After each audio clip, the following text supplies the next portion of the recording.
Donc dans cette vidéo, on va commencer à migrer sur les bases de données SQL. Donc là avant, tout ce qu'on avait vu sur Node.js et la Web API, j'avais utilisé une base de données NoSQL avec MongoDB. Donc comme j'ai dit dans la vidéo précédente, là maintenant je veux passer à du SQL et je vais sûrement utiliser MySQL. Avant de pouvoir utiliser une base de données MySQL, il faut préparer l'environnement de travail. Car on l'avait fait pour MongoDB. Au début, on avait utilisé la base de données dans le cloud, donc MongoDB Atlas, et après je l'avais installé en local, et on avait vu que pour installer une base de données en local, il faut installer des logiciels, comme par exemple pour MongoDB, ça a été Compass, donc l'interface, pour interagir avec la base de données, et on avait aussi installé, en tout cas, pour que le serveur fonctionne en tâche de fond, il fallait lancer Mongod, et on avait aussi le shell de Mongo pour pouvoir envoyer à la base de données des lignes de commande, parce qu'une base de données, bon, c'est pas qu'un fichier, hein, c'est aussi un langage. Donc MongoDB a son propre langage. Et pour interagir donc avec ma web API, j'avais téléchargé Mongoose. Donc Mongoose, c'est un driver qui fait l'injonction entre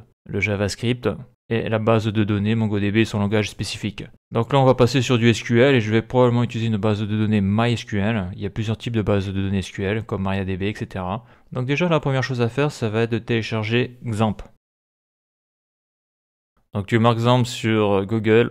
Voilà. Donc XAMPP, c'est quoi? C'est une suite de logiciels. Dedans, il y a Apache, la base de données SQL MariaDB, PHP et Perl. Donc là, ce qui va m'intéresser, moi, c'est le serveur Apache.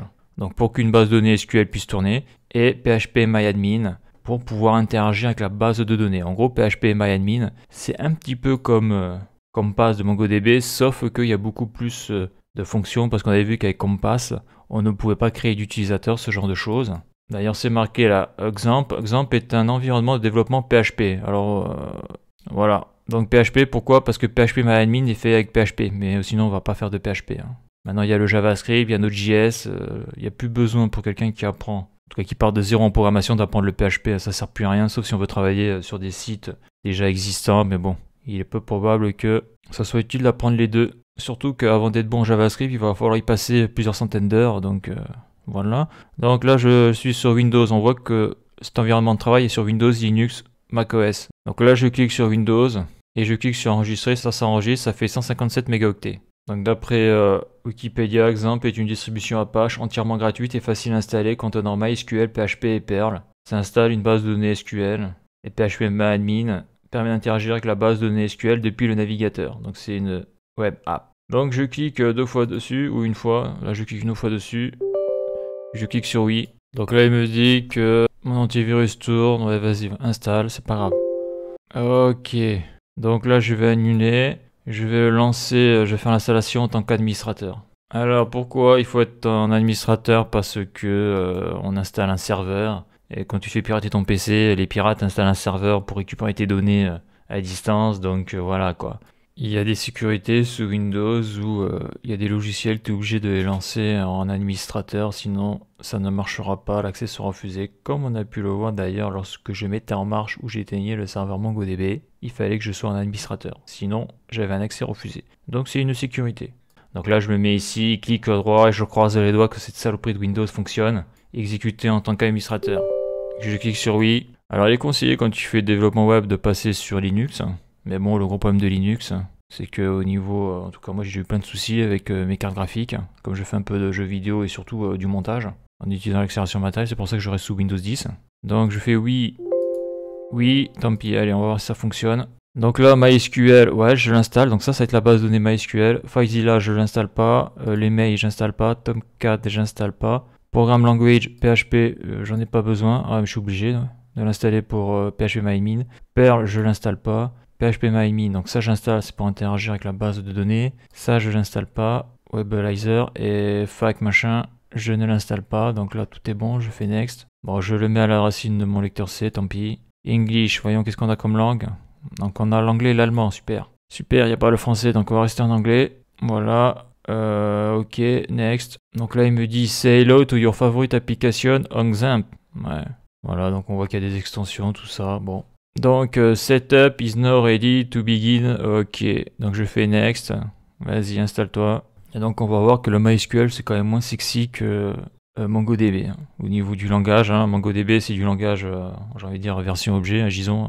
Là, MySQL, c'est pas pareil. C'est pour ça qu'on utilise aussi le driver Sequelaz, mais je sais pas si je vais l'utiliser parce que L'intérêt c'est que ça ressemble beaucoup à MongoDB, mais bon, le SQL c'est un langage à part entière. Donc comme j'ai envie d'apprendre les bases, on va voir ça dans les prochaines vidéos.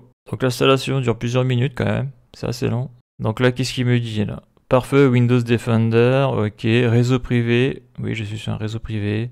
Donc ça c'est pour le serveur Apache, autoriser l'accès, ok. C'est la première fois que je l'installe. Eh ben, c'est super long à installer ce truc. Donc à noter que pendant l'installation, cette sale bête m'a lancé un reboot automatique.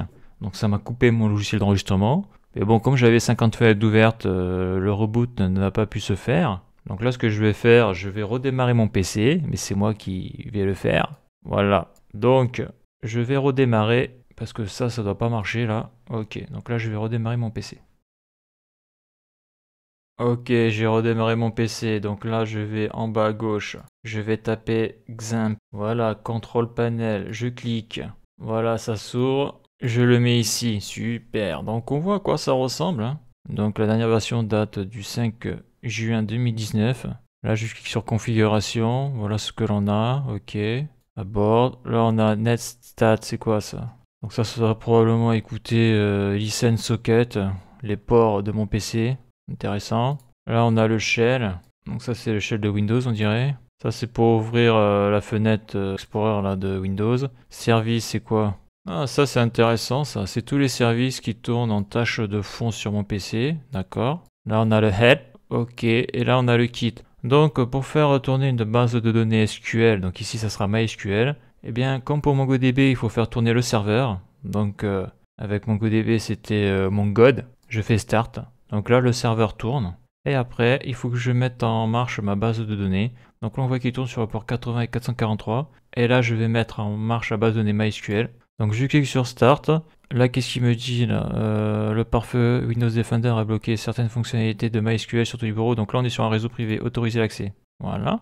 Donc là, j'ai le serveur qui tourne. J'ai la base de données qui est fonctionnelle. Donc là, je vais juste cliquer sur Admin, voir ce qu'il y a dedans. Donc ça m'ouvre ça, le dashboard, ok.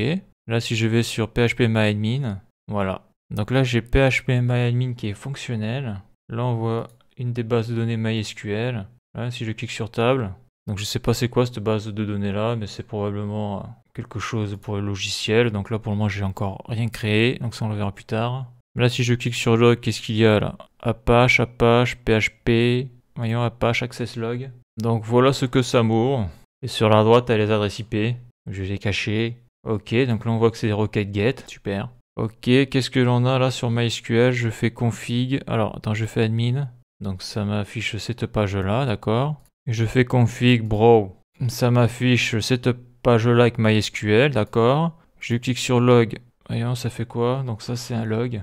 Donc ça, c'est le log de la base de données. Ok, d'accord. Bon. Donc après, il faut gratter. Donc là... On a l'environnement de travail qui est fonctionnel, hein. On a mis en place le serveur Apache et la base de données MySQL. Et ici phpMyAdmin pour pouvoir interagir avec la base de données. Donc la suite dans le prochain épisode.